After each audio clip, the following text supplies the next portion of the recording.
এরপরে বিশ্বনবী বললেন ইদা বালাগাল আওলাদু 10 সিনিন ফাররিকু বাইনাহুম ফিল মাদাজি। ছেলে কিংবা মেয়ের বয়স যখন 10 হয়ে যায়, খেয়াল করে শুনেন, অনেক ফ্যামিলিতে এগুলোর আমল নাই।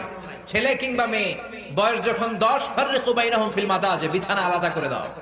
10 বছর বয়স হলে ভাই আর বোন এক বিছানায় ঘুমাবে না, বাবা আর মেয়ে এক বিছানায় শোবে না, মেয়ে আর মা আর ছেলে এক বিছানায় শোবে না, বিছানা আলাদা করে দেন। এমনকি ভাই ভাই তাদেরও যদি আলাদা বিছানা হয় 10 বছরের পরে, এটাও ভালো, ঠিক কি না? ইসলাম মানে না, এজন্য ফ্যামিলির মধ্যে জাহান্নামের বাতাস বয়, শান্তি পায় না, কারণ ইসলাম নাই তো। চিল্লা এখন ঠিক কি না? এরপরে বিশ্বনবী বললেন আল্লিমু আওলাদাকুম আস-সিবাহা ওয়ার রিমায়া ওয়া রুকুবাল খাইল। ও বাবারা, ছেলেদেরকে সাঁতার শিখাও, তীর মারা শিখাও, ঘোড়ায় চড়ার বিদ্যা শিখাও। আপনি ছেলেরা রাস্তায় হাঁটা শিখালেন, বাবা হাঁটো হাঁটো হাঁটো, তো জমিনে কেমনে চলতে হয় শিখালেন। এই ছেলেটা যদি পানিতে পড়ে কেমনে চলবে শিখানোর দরকার আছে না নাই? সাঁতার শিখাবেন। 2 নাম্বার বিশ্বনবী বলেন আর রিমায়া, তীর মারা শিখাও। এখন তো তীর মারা নাই, এখন হচ্ছে শারীরিক ব্যায়াম শিখাবেন, যোগ ব্যায়াম শিখাবেন। প্রতিকূল পরিবেশে কেমন করে বেড়ে থাকতে হয়, সন্তানকে ননির পুতুল করে গড়ে তুলবেন না, কষ্ট সহিষ্ণু, কর্ম সহিষ্ণু করে গড়ে তুলতে হবে। চিল্লা এখন ঠিক কি না? আপনার জীবদ্দশায় কষ্ট করিয়ে করিয়ে অভ্যাস করান, বড় হলে তার ক্যারিয়ারটারে সুন্দর করে দিবে কে? কিভাবে নিজেকে সেভ করবে, রাস্তাঘাটে কেমনে চলবে, শরীর কসরত বিদ্যা শিখান, আত্মরক্ষার কৌশল শিখান, যেহেতু রিমায়া এখন নাই।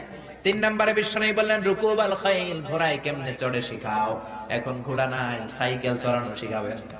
ছোট্ট ছেলেটারে সাইকেলে নিয়ে পেছনে পেছনে থাকাবেন। আপনার ছেলের মেমোরিতে আজীবন একটা সুখের স্মৃতি হয়ে এটা থাকবে, ঠিক কি না? চিল্লায় বলেন। সাইকেল চালানো শিখান, ড্রাইভিং শিখান। বিশ্বনবী এগুলো ইঙ্গিত করে বলে গিয়েছেন। সব শেষে বিশ্বনবী বললেন সময় মতো ছেলে মেয়েদের বিবাহ দাও। বাবা মার দায়িত্বের উপরে এই দায়িত্ব আছে না নাই? বাবা মা হয়ে বসে আছে, মেয়ে স্কুলে যায় টাঙ্কি মারে, কোলায় যায় ফিল্ডিং মারে, কোনো খোঁজ খবর নাই। যা যা ভুল করেছে 31st নাইটে তোমার মেয়ে, যেখানে দুম্মা চলে দুম করেছে, সবগুলোর গুনাহ তোমার আমলনামায় আছে না নাই? জোরে বলেন। বিশ্বনবী বললেন সময় মতো বিয়ে দিয়ে দাও। সর্বশেষ বিশ্বনবী বললেন ইউসিকুমুল্লাহু ফি আওলাদিকুম লিযাকারি মিসলু হাযিল উনসায়াইন। ও বাবারা, মরার আগে ইসলামের নিয়ম অনুযায়ী কোরআনের আয়াত দিয়ে ছেলে মেয়েদের মধ্যে সম্পদ বন্টন করে দাও। কার আইন? ছেলে যদি 2টা ফ্ল্যাট পায়, মেয়ে পাবে কয়টা? ছেলে যদি 10 লাখ, ছেলেরা 10 লাখ টাকা যদি দেন উত্তরাধিকার বন্টনে, মেয়ে পাবে 5 লাখ। অনেক মা আছে ছেলের পাতে মুরগির রান দেয়, মেয়ের পাতে মুরগির ঠ্যাং দেয়, আছে না নাই?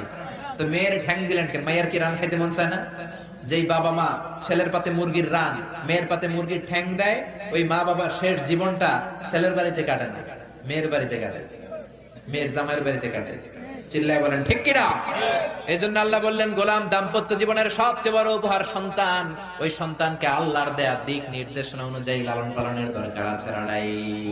এজন্য স্বামী স্ত্রীর সম্পর্কটা তখনই সুন্দর হবে, জান্নাতি হবে, যখন ওই ফ্যামিলির মধ্যে কোরআন থাকবে। কোরআন দিয়ে সম্পর্কটাকে গড়ে তুললে জান্নাতি সম্পর্ক করে দিবে কে? আরো জোরে বলেন কে? আল্লাহ তাআলা আমাদের সম্পর্কগুলোরে জান্নাতি সম্পর্ক করুক। স্বামী স্ত্রীর মধ্যে ভালোবাসা আল্লাহ বাড়িয়ে দেখ, ফ্যামিলিটার ভেতরে জান্নাতের হাওয়া বইয়ে দেখ। আমাদের ছেলে মেয়েগুলোরে মানুষের মতো তুমি মানুষ বানাও। মুনাজাতে